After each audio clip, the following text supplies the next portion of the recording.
Hello, and welcome to episode 28 of Charlotte Mecklenburg History with Dan Morrill. Today is Sunday, September 27th, 2020, and I am Dan's daughter, Mary Dana, here with Dan through Zoom.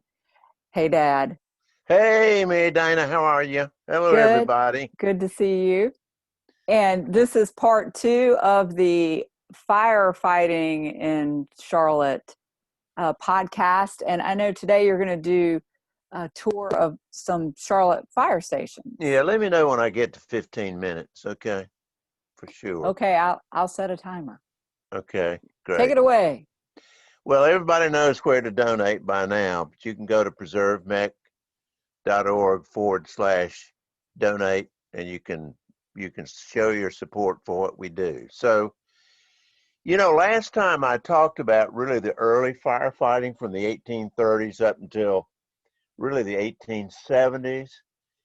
Talked about the fact that they started out by pulling everything by hand, and then they went to steam.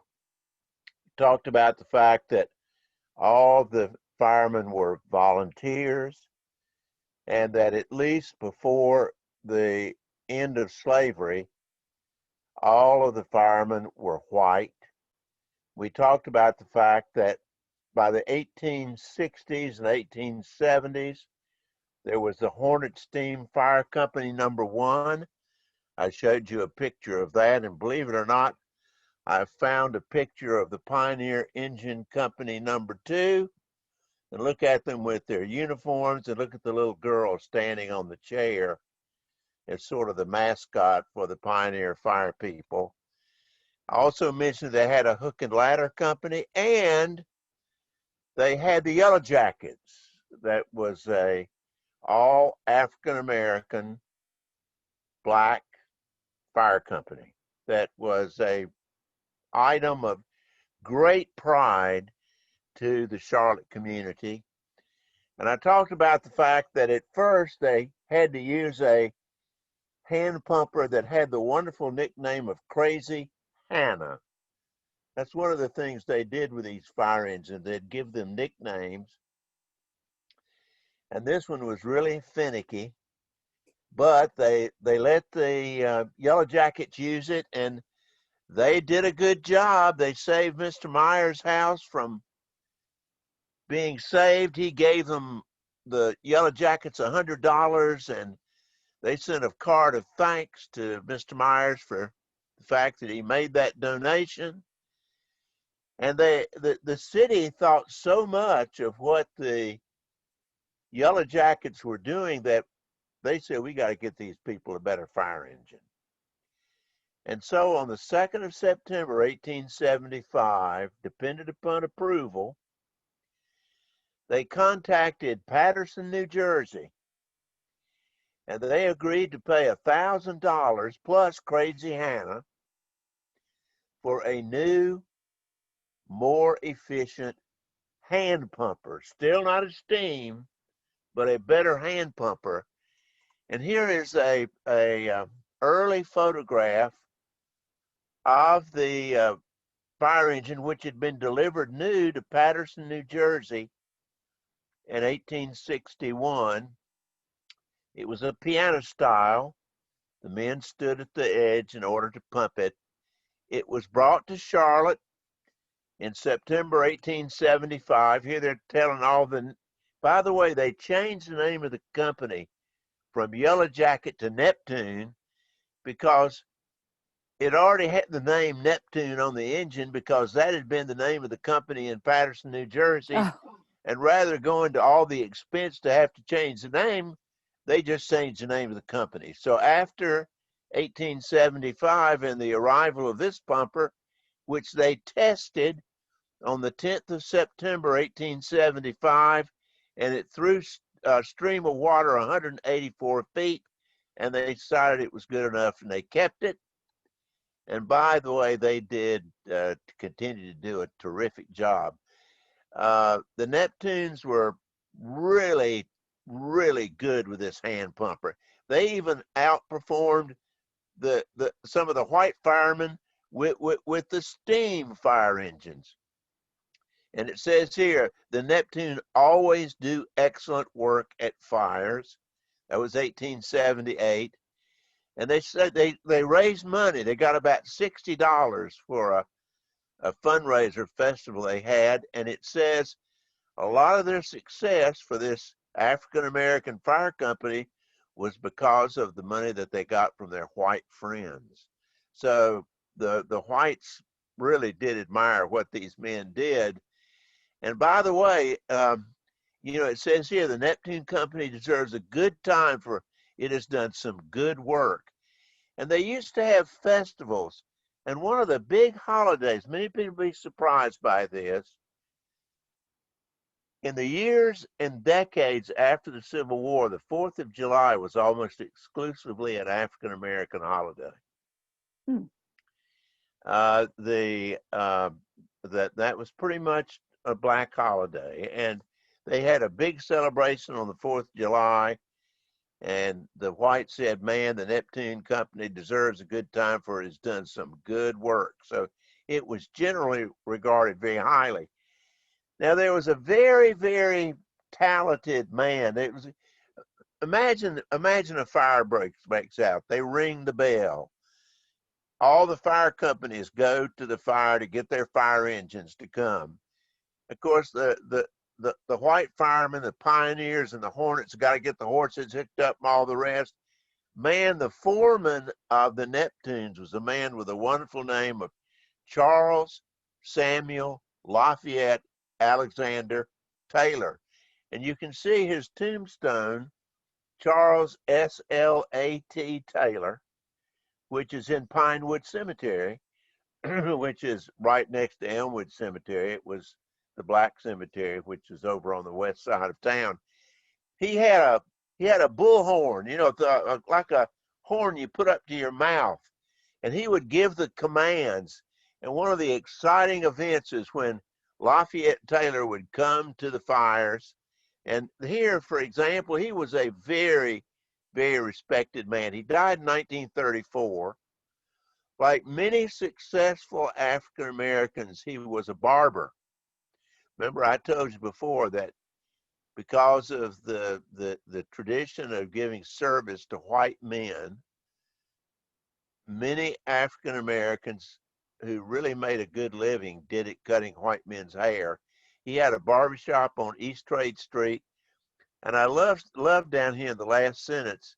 It says that he used to play a bass violin in a dance band for over 40 years. He also led an all African American Charlotte unit in the Spanish-American War. He was awarded the rank of being a lieutenant colonel. Everybody referred to him as colonel, but he is also remembered by the fact that he was the foreman for the very prideful Neptune Fire Company that was really sort of the honor of the African American community. Now, the last time that, I'll mention it in a minute, the last time that the hand pumper was used by the Neptunes in a fire was in 1890. After that, they started using steamers themselves. So they had horse, and here is the steamer that was used by the Neptunes. But you remember I told you there was the Charlotte got a municipal fire company in 1887, but they kept the Neptunes own as a sort of colored, quote colored department of the fire department. They kept them owned because one of the reasons being, of course, that they were such good firefighters, did such a good job. But that lasted down until 1905. That's when this African American unit was discontinued. There were a lot of reasons why they went to a city force. They didn't like the sense of competition that existed among the volunteer fire departments. the white volunteer departments went away in 1887. The black department lasted until 1905. And also, some people thought they were a little bit rowdy. They were too interested in festivals than they were in actually fighting fires, at least in the minds of some. And also, the training got more sophisticated, the equipment got more sophisticated. So after 1905, that unit's gone, and there are not any black firemen in Charlotte for much of the 20th century, really down until the 1960s. Now, as far as I say, the last time that it was used was in a Beaufort Hotel fire in November of 1890. That's a hand pumper. And they sold the hand pumper to Marblehead, Massachusetts, to use in its fire department. And, it says here, the people of Charlotte really took, particularly the African American community, really hated to see that hand pumper go because it had been such a tremendous symbol of pride for the African American community. And this is a wonderful statement here about Foreman Taylor. It says the old Neptune was provokingly first at a fire, and the bellowing of Major Charles S.A. Taylor, they called him Major here, but really that's an error in the newspaper. He was really a colonel. The chief, through should be his, through his trumpet was a feature of every big fire in Charlotte. So this fire engine meant a lot to the black community, and they hated to see it go. Now that's a wonderful story here. John Hannon was still the fire chief in 5 years ago. And John Hannon found out that that hand pumper was available to be purchased. It was held by an outfit called the American Hand Fire Engine Society in Newburyport, Massachusetts. And John Hannon thought it was really important to get that pumper back because it was part of the fire department's legacy, and he also thought that it would really be something that would help to recruit African Americans to become firemen. And he paid $50,000 for that pumper, and it had to have a lot of work done to it. But you can go down to the fire department headquarters. Oh, there it is. And there it is. That is the pumper. And that was so much. And I want to show. I don't think you can hear where the is sound. the fire Wait a department? minute. Remember I told you about pumping by hand? Yeah. Well, now you can It's see tough. exactly what you're talking about. They are pumping it there, and there's water squirting out the front. And it's when I asked John Hannon why he did it, why he actually got that pumper. And he talks about what I was just talking about, that it's part of the legacy of the fire department. And he said it would mean so much to the African American community. And one of the things when I went down, this has probably been 5 years ago. I've forgotten when I did this, but I went down and saw it. One of the things that was really compelling was there were members of the African American community that were there and were looking at the pumper and asking questions about how exactly it operated. And you'll see that in just a minute. So I think that was a wonderful thing for John Hannon. Let's just look at it. See those black men asking about it and looking at it. Now that, I've said before, I made a suggestion. They actually ought to, in Black History Month, they ought to bring that engine out, have somebody play the role of Charles, Samuel, Lafayette, Alexander Taylor, let him yell through his horn bring that thing out and pump that sucker. And so that's exactly what it was about. So anyway, isn't that fun to That's see neat. that? Where is the fire station You headquarters? know, Where it's is the right there headquarters? on North Graham Street. It's right on North Graham Street. Can you go It's anytime? Do you Old have to? Statesville, where Old Statesville branches off of North Graham Street. It's right there. You can go up there anytime. It's open to the public. And by the Great. way, That's so now neat. there's Yeah. another fire station, fire engine up there, and they got this one in 1902. And this was just by the fire department. This was a new high-level steamer.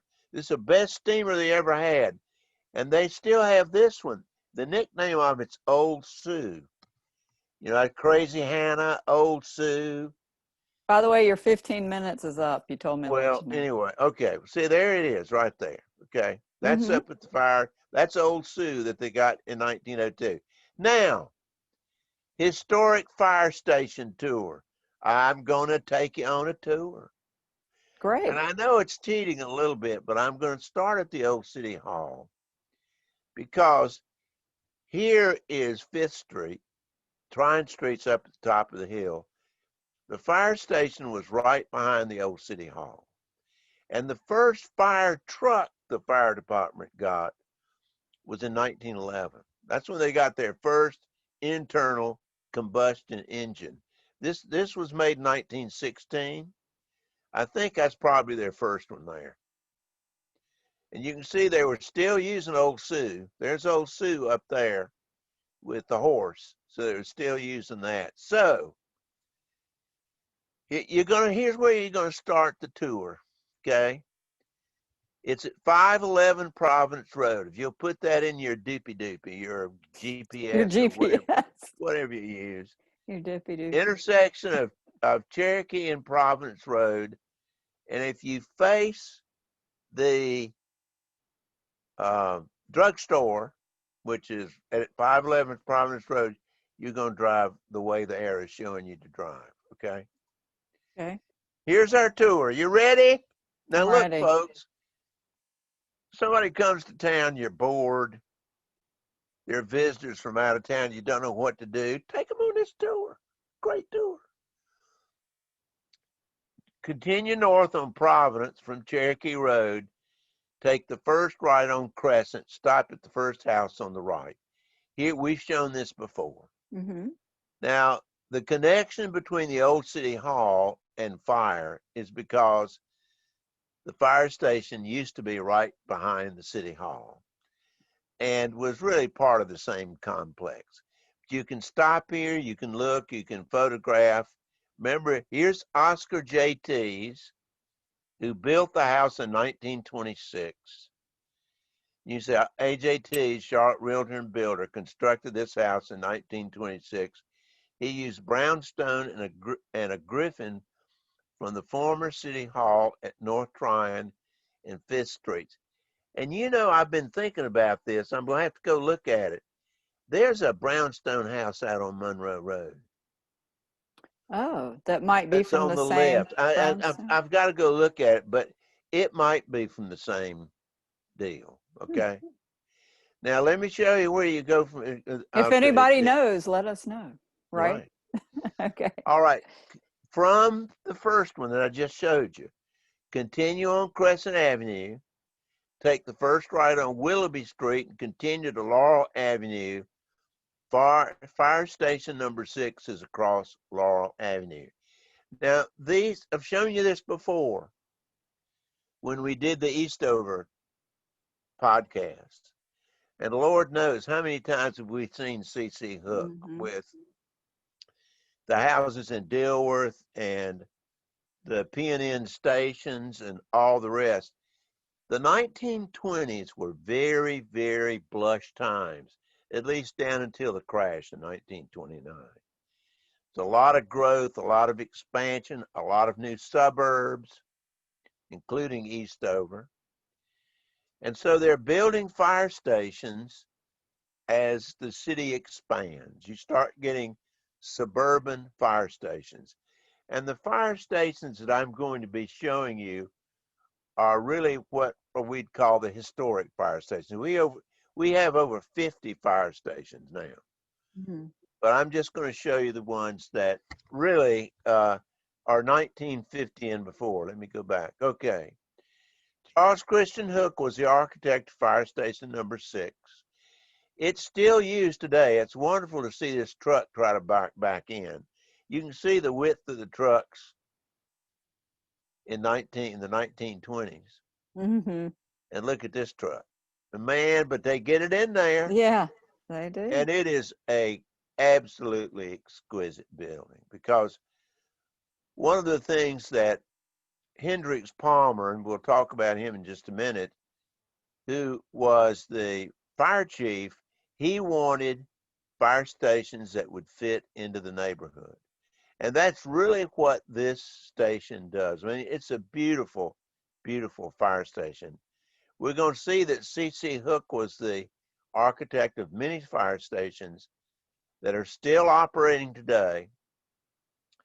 And this one opened in 1929. And we'll see some others that opened in 1929 too. So, you can just go take a look at it. I mean, it's wonderful. Now, from there, turn left on Laurel Avenue. In other words, you've gone to Willoughby and Laurel. You're going to turn left on Laurel, continue across Randolph Road on Laurel, take the first left after crossing 5th Street, continue on Greenway Avenue until it terminates at Park Drive. Look at the monument directly in front of you. Now, there's the other Griffin. Yep. So you can see the Griffin. We also mentioned that before, but I'm telling you where to go. Well, I I know mean, that's right. what else could you want? Directions. Now, here's the man who was the architect of the old City Hall and the one who used the Griffins. Now, it says this is the second of the Griffins that decorated the front entrance to the Charlotte City Hall, built in 1891. The architect was Godfrey L. Norman, and there he is. Okay. So I've already taken you to the 2 Griffins. And I've taken you to fire station number 6, right? Mm-hmm. Oh, let's continue. Turn right on Park Drive. In other words, you've come up Greenway, you're at the intersection of Greenway, turn right on Park Drive. Take your first right onto Clement Avenue and continue to 7th Street. Turn right on 7th Street and continue to Firefighter Lane. Turn left on Firefighter Lane. Take your first right into the parking lot for the Palmer Fire School. Now this one deserves some some time.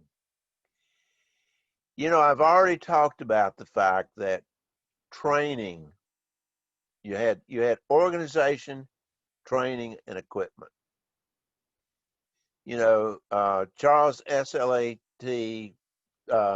Taylor and his bullhorn, that's organization.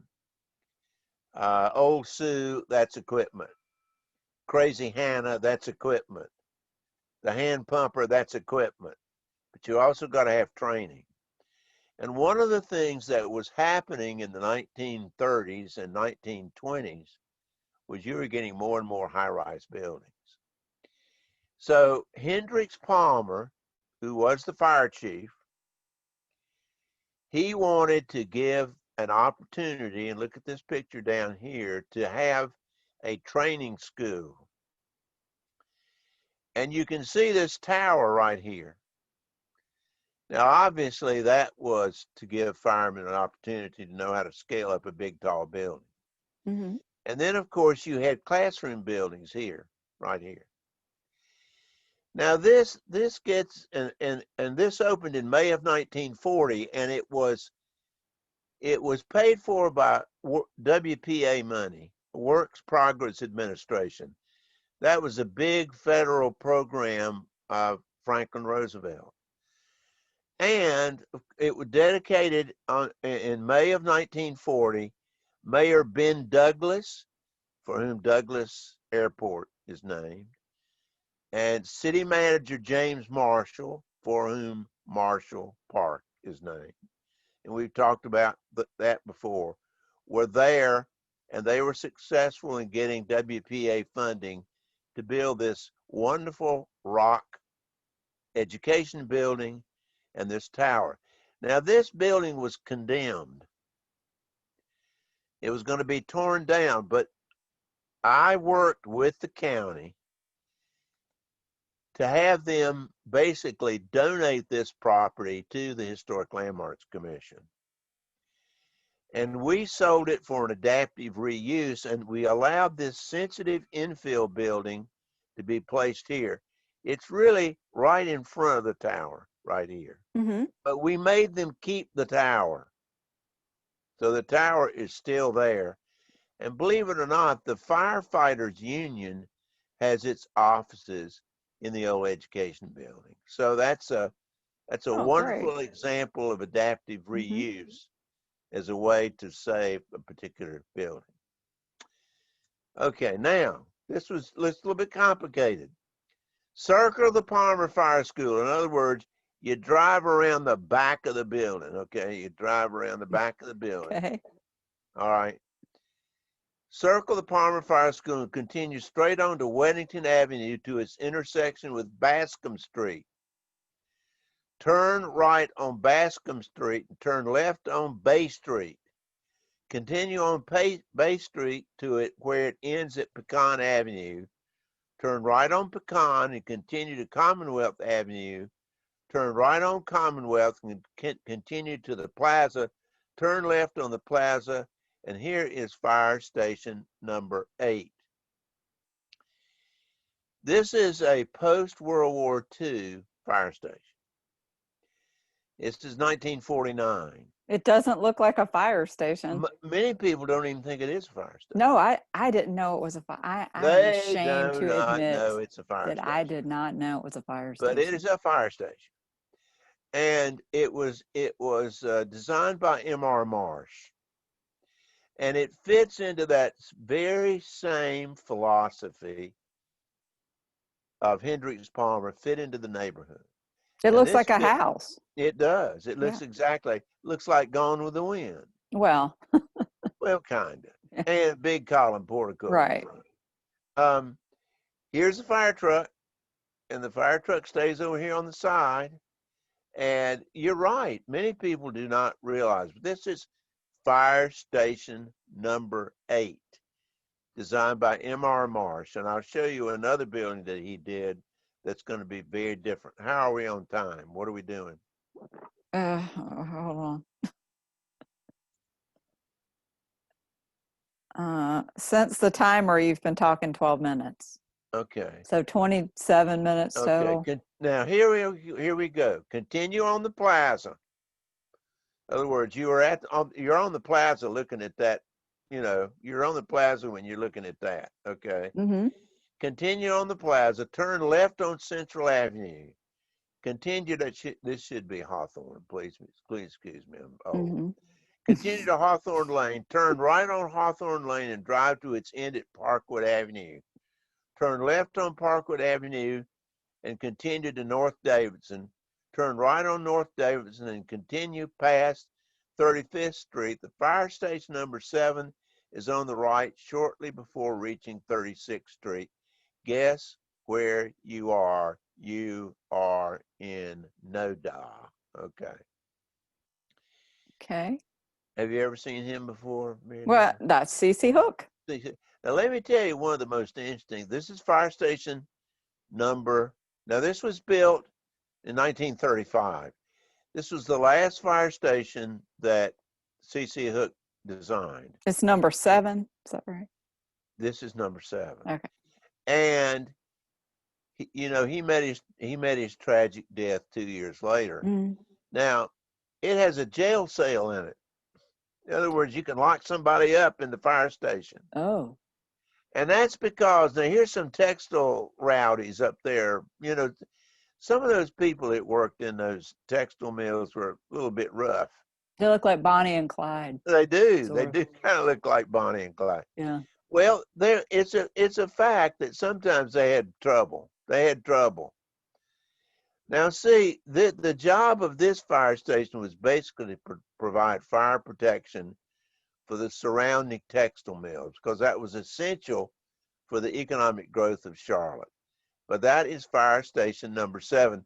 Now, by the way, if you're on the tour, like if you go this tour, start at 511 Providence Road, if you'd like to stop and have a meal, there are a lot of good restaurants in Noda.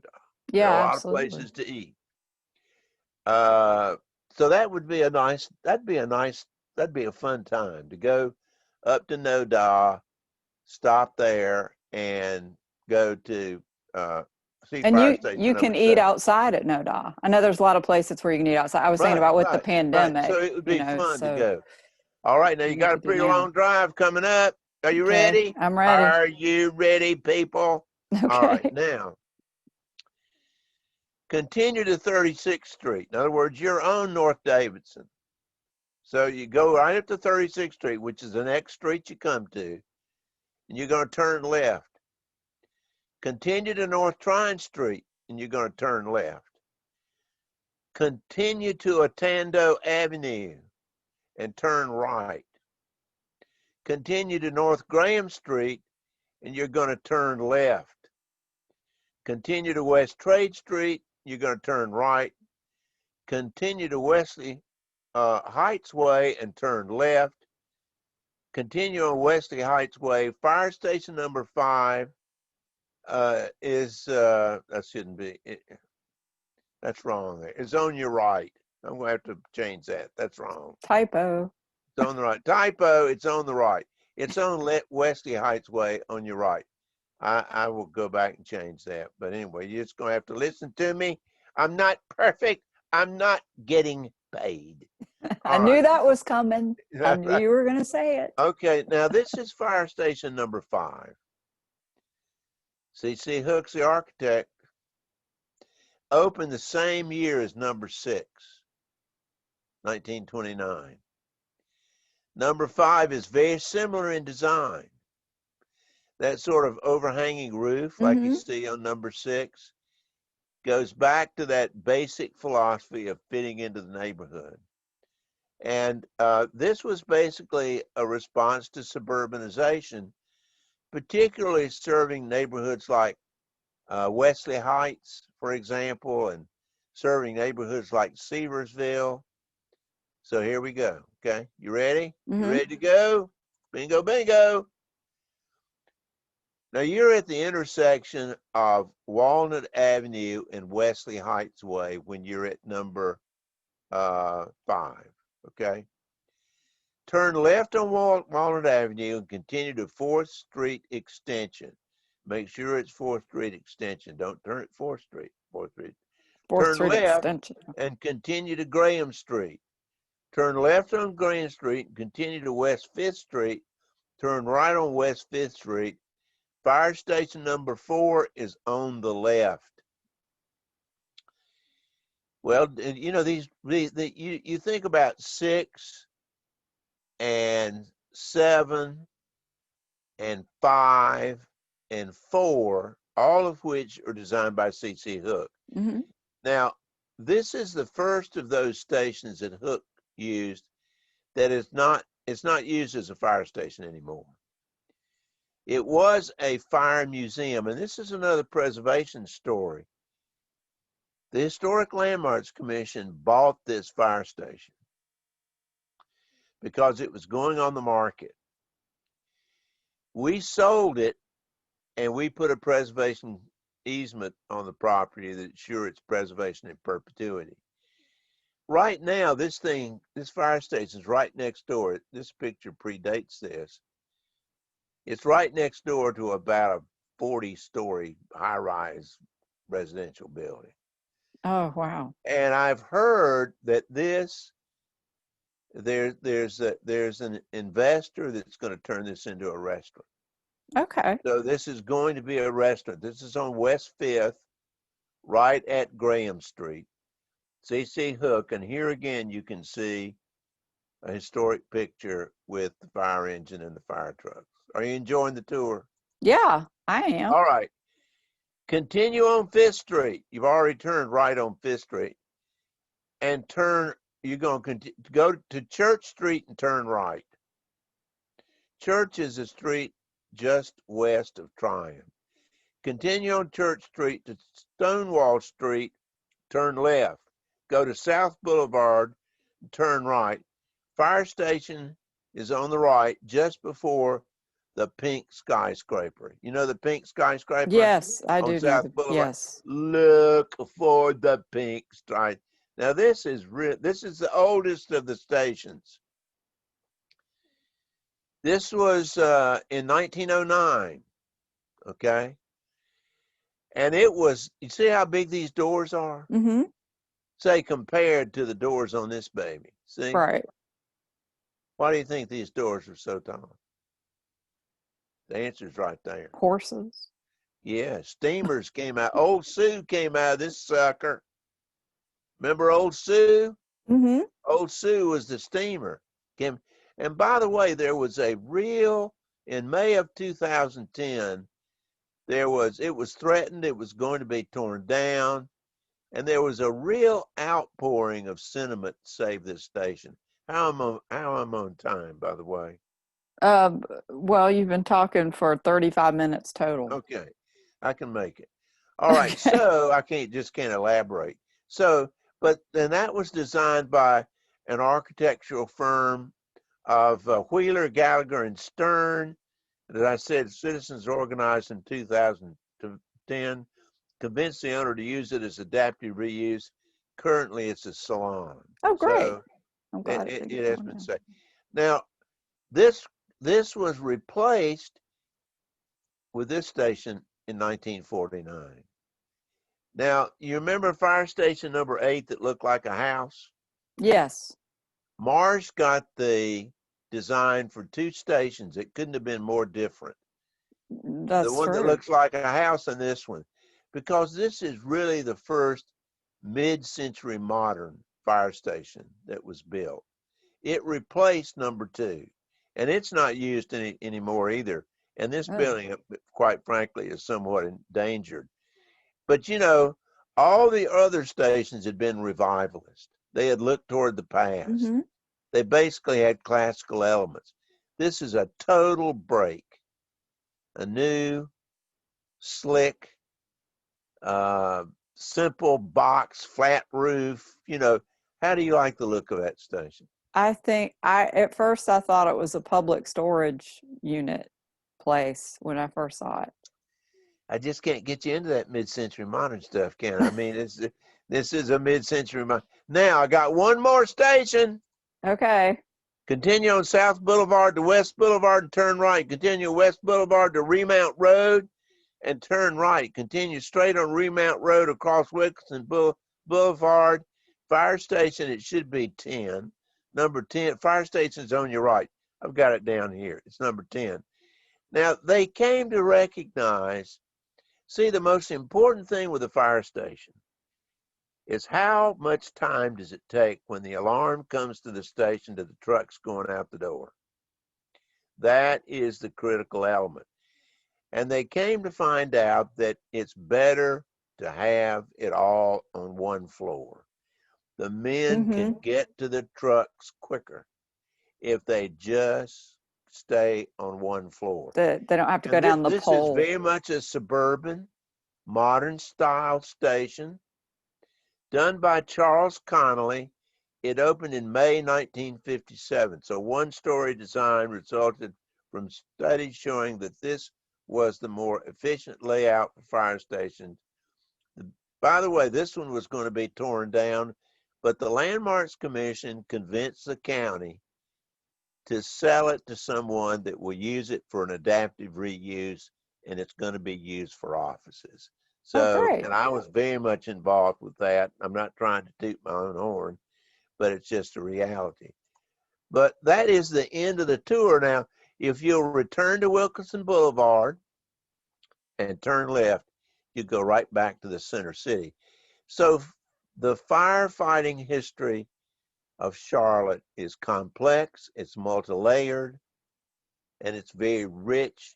And of course, it's responded to a tremendous community need. Yeah, well, that's great. I learned a lot today. I did not know that, most of that stuff that you were talking about. So it was really interesting. And I am definitely going to go on that tour. Well, it's a great tour. Yeah, It's a thank great you. tour. And, go in that, what's that? Isn't it taco, fish taco, or tabo? Cabo fish taco. It's right across the street from Fire Station number 7. Oh, okay. And Well, that's in great. an historic building. It's the old hand pharmacy. I mentioned Mm-hmm. that in the NODA. I remember. Now, next week, I'm going to talk about a watershed, a turning point in preservation in Charlotte. And that was the decision not to make Fourth Ward look like Second Ward or Brooklyn, but to make it something that would have an historic character to it. And I'll talk about the preservation movement that saved Fourth Ward. Great. So we'll talk about Fourth Ward next week. That'll be fun. I remember a lot of that from growing up. And I hope you'll do some more tours also in the future, because I think that's really interesting too. So thanks everybody for being with us today. And we look forward to seeing you next time. And we always love hearing from you. So please comment or send my dad an email. He loves Take hearing the from me. tour. Take the tour. Yeah, and take the tour. Let us know how it goes. All right. Thanks everybody. And we will see you next time. Bye. Bye.